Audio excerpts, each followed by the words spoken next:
Hi guys, welcome to Sosin classes. This is Hima Hegde presenting before you the current and contemporary affairs in anthropology. The first topic for today is cultural appropriation. Culture refers to the traditions, customs, beliefs, and practices of any given ethnic, racial, or religious group. The key elements of culture include language, art, music, and literature, clothing, social norms, customs and values, history and government, religion, and holidays. To appropriate, in basic terms, means to take without permission. Cultural appropriation then happens when another culture borrows any of these cultural elements, typically without asking the permission or crediting the source culture.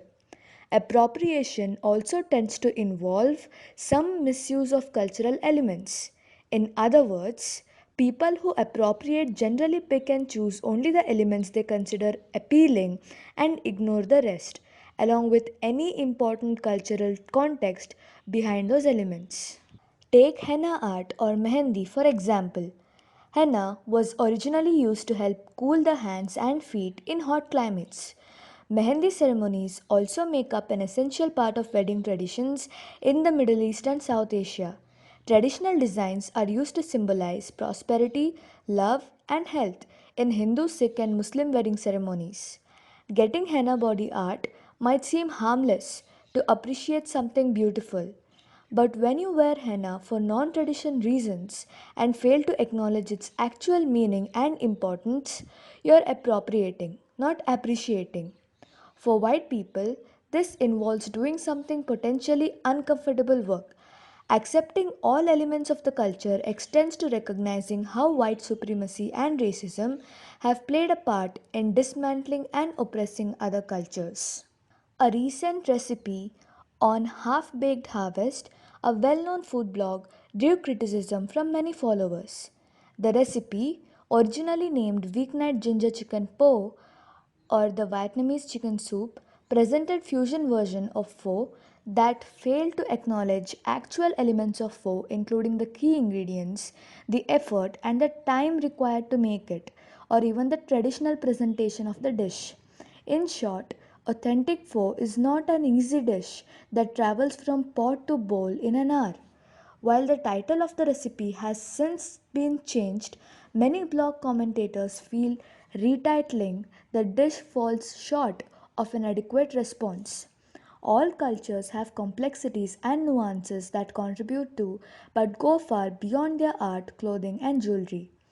Appropriating these items for one's own use without taking time to recognize and explore their significance diminishes, demeans, and disrespects the culture of the people and the people belonging to that culture. The second topic for the day is the International Day of World's Indigenous Peoples. So let's talk about the International Day of World's Indigenous Peoples 2022.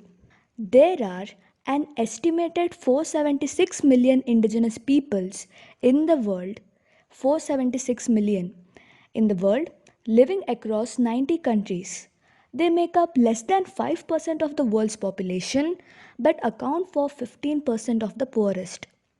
Now, coming to the languages, they speak an overwhelming majority of the world's estimated 7,000 languages and represent 5,000 different cultures. Indigenous peoples are inheritors and practitioners of unique cultures and ways of relating to people and the environment. Indigenous peoples' conceptualization of health and well being is generally broader and more holistic, with health frequently viewed as both an individual and a collective right strongly determined by the community, land, and the natural environment. So that's basically about the health. Article 24 of the United Nations Declaration on Rights of Indigenous Peoples recognizes the right of the indigenous peoples to their traditional medicines, to maintain their health practices, and to access the social and health services without discrimination.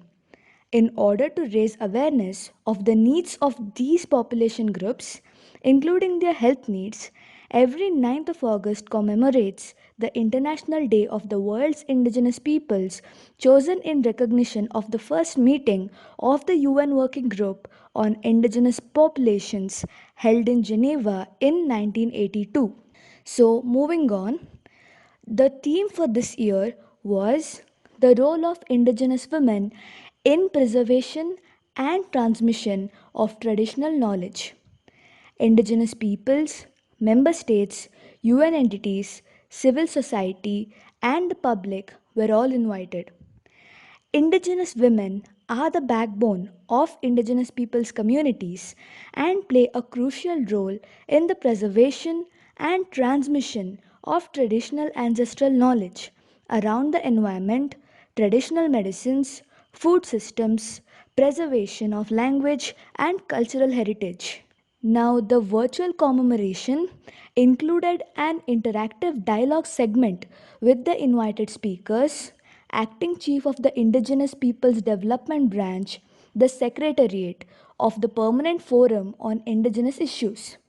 Speakers shared their expertise and experiences from their indigenous communities in preserving, reviving, retaining, and transmitting the traditional ancestral knowledge in various fields of communal activities, including but not limited to effective and sustainable climate solutions, use of natural resources, protection of biodiversity, ensuring food security, promoting native languages and culture, and managing indigenous science and medicine.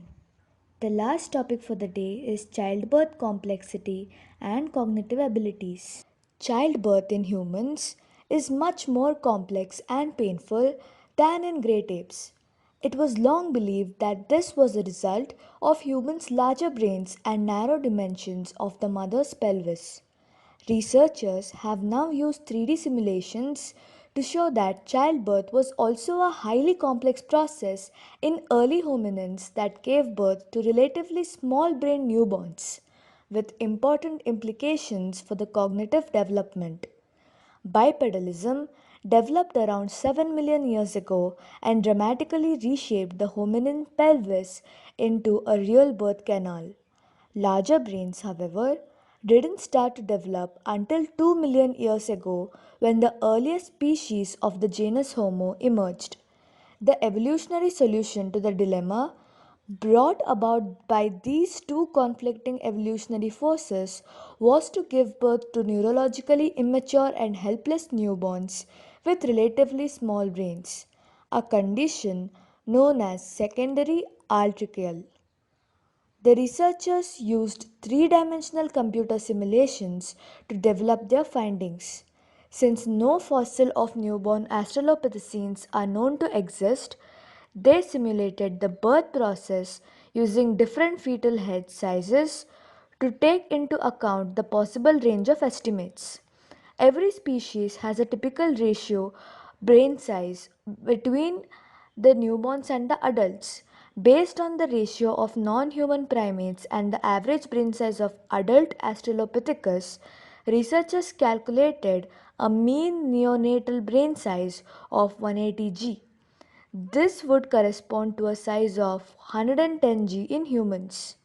For their 3D simulations, researchers also took into account the increased pelvic joint mobility during pregnancy and determined a realistic soft tissue thickness.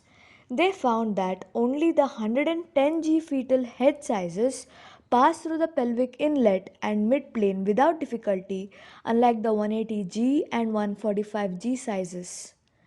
Now, this means that Australopithecus newborns were neurologically immature and dependent on help, similar to the human babies today. The findings indicate that Australopithecines are likely to have practiced a form of cooperative breeding even before the genus Homo appeared. Compared to the great apes, the brains developed for longer outside the uterus, enabling infants to learn from other members of the group. So that is it for today. Hope you found it informative. Thank you.